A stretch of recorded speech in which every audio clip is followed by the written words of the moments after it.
အိမ်မက်ပြားဆက်ယုံမှနီးပြများရဲ့တင်ကြံ United ကိုဝါမျိုးနေတဲ့အမှန်တရား၅ချက် Manchester United ဒီနာမည်ဟာတစ်ချိန်ကအောင်မြင်မှုရဲ့ပြရုပ်ပါဒါပေမဲ့လွန်ခဲ့တဲ့12နှစ်တာကာလဟာကမ္ဘာအဆင့်မီနီးပြတွေအတွက်တော့ချိန်သာတင့်နေတဲ့နေရာတစ်ခုဖြစ်ခဲ့ရပါတယ်လူဝစ်ဘန်ဟာရဲ့နီးစနစ်တွေမော်ယင်ဟိုရဲ့အောင်နိုင်သူစိတ်သက်တွေတန်းရဲ့ခေတ်သစ်တည်ဆောက်မှုတွေနဲ့အခုရူဘီအမော်ရီရဲ့မျှော်လင့်ချက်တွေဒါတွေအားလုံးဟာ Old Trafford ရဲ့မျက်ခင်းပြင်အောက်မှာဘာကြောင့်နှုတ်နှင်ခြင်းခံခဲ့ရတာလဲဒီနေ့မှာတော့ကျွန်တော်တို့ Beyond the Pitch YouTube Channel ကနေဒီဗီဒီယိုအချက်လက်ကြခွဲခြင်းစိတ်ပြပေးပါမယ်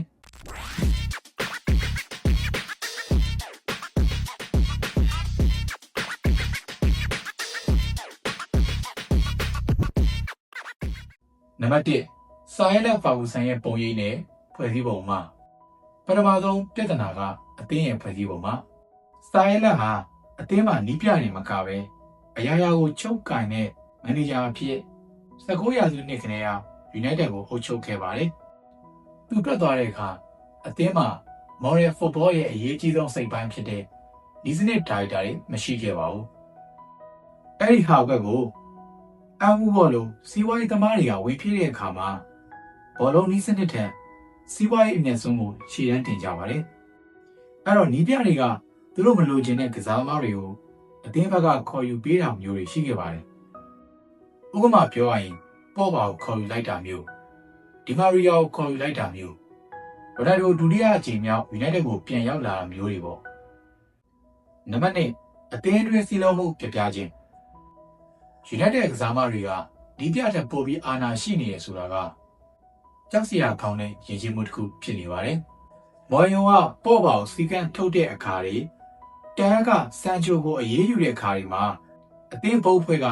ဒီပြဘက်ကနေအပြေးအဝမရက်တည်ခဲ့ပါဘူး။ဒါကကစားသမားတွေကိုငါတို့ကစားခြင်းလို့ကစားလို့ရတယ်။ဒီပြတော့ပြောင်းသွားမှာပဲဆိုတဲ့အစိတ်အသင်းနဲ့တွေးခေါ်တွေကိုဖြစ်ပေါ်စေပါတယ်။ဒီပြတစ်ယောက်ကစီကံတင်းကျပ်လိုက်တာနဲ့ဝေလေကန်ထဲမှာအုပ်စုကွဲနေရတယ်မီဒီယာတွေစီသတင်းပေါက်ကြားနေတာတွေက United ရဲ့အစင်လာလို့ဖြစ်နေကြရပါတယ်နံပါတ်3ကွင်းပြင်ပါက PR နဲ့မီဒီယာတွေရဲ့တိုက်ခိုက်မှုကွင်းပြင်ပါမှာရှိတဲ့မီဒီယာတွေရဲ့ PR တွေကလည်းနီးပြတယောက်ကိုကြာရှုံးစေပါတယ်အင်္ဂလန်မီဒီယာတွေက United ကိုပြစ်မှတ်ထားပြီးအသေးဝါကိစ္စကအစချဲ့ကားပြီးရေးသားကြပါတယ်တဝဲရှုံးတာနဲ့အချက်တဲလို့ခေါင်းစဉ်တက်ကြတယ်နာမည်ကျော်ကစားမအောင်နေရလဲ TV ဖန်သားပြင်ပေါ်ကနေဝေဖန်တာတွေလုပ်ကြတယ်အဲ့တော့နီးပြတစ်တယောက်အတွက်အသင်းကိုတည်ငြိမ်အောင်လုပ်ဖို့ဆိုတာအဲ့ဒါတွေကအကြီးမားဆုံးဟန်တာတွေဖြစ်စေခဲ့ပါတယ်နံပါတ်4ကစားမဝယ်ယူမှုအမားနဲ့ကိုပိုင်ဟန်ပြောက်ဆုံးခြင်းခုချိန်မှာတော့နေ့မှာကစားဟန်ဆိုတာမရှိတော့ပါဘူးနီးပြတယောက်ပြောင်းတိုင်းသူတို့နဲ့လိုက်မဲ့ကစားမတွေကိုအသင်းဘက်ကဝယ်ယူပေးပြီးမယ်အဲ့ဒီနီးပြထွက်သွားတဲ့အခါမှာနောက်နီးပြအသစ်တွေအသုံးဝင်တဲ့ကစားသမားတွေကအသင်းမှာကြံရစ်ခဲ့ပါတယ်။ရတဲ့အနေနဲ့အသင်းမှာကစားရမလို့ရဲ့ကစားသမားတွေစုပြုံပြီးတော့စူးစီးမှုမရှိတော့တာပါ။အမော်ရီရဲ့3-4-3စနစ်ကြာရှုံးခဲ့တာကလည်းသူ့စနစ်နဲ့ကိုက်ညီတဲ့ဝင်းဘက်တွေခန်းစစ်ကစားသမားတွေမရှိတာကအဓိကအကြောင်းရင်းတစ်ခုပါပဲ။နံပါတ်5အီနီယောခင်မာရောဘာတွေထူးခြားလာမှလဲ။အခုတော့စာဂျင်ရက်ကလစ်ရဲ့အီနီယောအဖွဲ့ကအသင်းကိုအမြင့်ကနေပြောင်းလဲဖို့ကြိုးစားနေကြတယ်။နီးပြကိုအာဏာကုန်ပေးတာမျိုးမဟုတ်ဘဲနဲ့ကျွမ်းကျင်တဲ့ဘောလုံးဒါရိုက်တာတွေနဲ့စနစ်တကျ United ကိုဖွဲ့စည်းထားတယ်။ဒါပေမဲ့အမော်ရီယိုအခုလိုမျိုးမြန်ဆန်ထုတ်ပယ်လိုက်တာကအီနီယောကလည်းဂလေးစားရီလိုပဲစိတ်ရှည်မှုကင်းမဲ့နေသလားဆိုတဲ့မေးခွန်းကိုဖြစ်ပေါ်စေပါတယ်။နေအောင်ကြောရရင် Old Trafford မှာနီးပြတွေကြာရှုံးနေဆိုတာက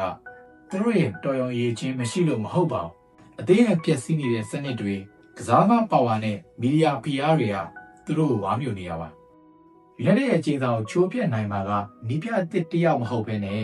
အသင်းရဲ့အမြင့်ကနေပြောင်းလဲပြရမယ့်ကာချာအစ်တစ်ခုပဲဖြစ်ပါတယ်။ဒီတော့ပရိသတ်ကြီးရောဘယ်လိုမြင်ကြလဲ။လက်ရှိ United ရဲ့တရားခံဘယ်သူဖြစ်နိုင်နေတယ်။အောက်က comment မှာဝင်ရောက်ဆွေးနွေးကြပါဦး။ခုလိုမျိုးဘောလုံးသမိုင်းနဲ့ကွင်းနောက်ခွေအကြောင်းအရာတွေသိချင်တော့ကျွန်တော်တို့ရဲ့ Beyond the Pitch YouTube Channel ကို Subscribe လုပ်ခဲ့ဖို့မမေ့ပါနဲ့။